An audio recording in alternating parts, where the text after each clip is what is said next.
On June 19, 1865, Galveston, Texas erupted in joy when news of emancipation finally arrived more than 2 years after Abraham Lincoln had signed the Emancipation Proclamation.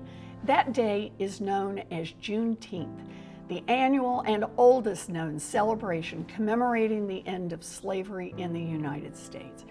Juneteenth is a chance to tell the resilient, persistent, bold, and beautiful story of African Americans. How even in the face of oppression, African Americans throughout our history have never stopped imagining and fighting for a better tomorrow, not just for themselves, but for our entire nation. But Juneteenth isn't just about celebration. It is also a necessary reminder that 155 years later, Black Americans still feel the weight of government-sponsored racism and discrimination that devalue their lives and their livelihoods. Over the past few weeks, people have poured into the street here in America and around the world to protest police violence against Black lives. People are pouring into the streets because racist violence and white supremacy are still being used as tools of oppression to devalue and destroy Black lives. The tools of oppression come in all shapes and sizes, but today on Juneteenth, I want to name 3 that we must destroy.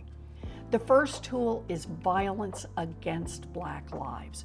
We need real accountability for anyone, including law enforcement officers, anyone responsible for the unjustified killings of countless Black Americans, and for any excessive use of force during peaceful protests.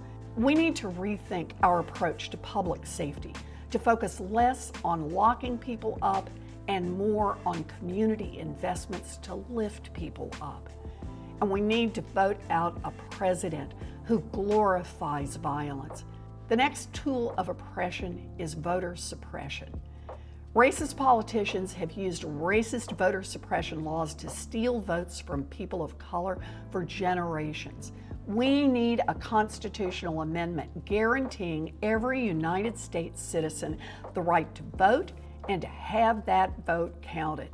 We need to restore the Voting Rights Act, overturn every racist voter suppression law, and end partisan gerrymandering. Another tool of oppression is economic inequality that is rooted in generations of deliberate discrimination and racism. To ensure that Black Americans have the opportunity to build wealth and build a future, we need to confront the racial wealth gap head on. And yes, that means providing assistance to first-time homebuyers who live in formerly redline neighborhoods. But it also means canceling student loan debt, funding historically Black colleges and universities, investing in small businesses, and giving Black entrepreneurs the resources they need. I have not personally experienced and can never truly understand the fear, the oppression, and the pain that confronts Black Americans. But none of us can ignore what is happening in this country.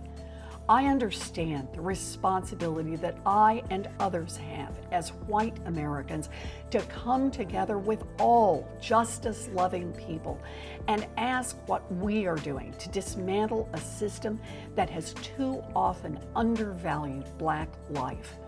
We cannot just be allies. We must be anti-racists. So today, on Juneteenth, and every day, let us recommit ourselves to defending the unshakable truth that Black people matter, Black families matter, and Black lives matter.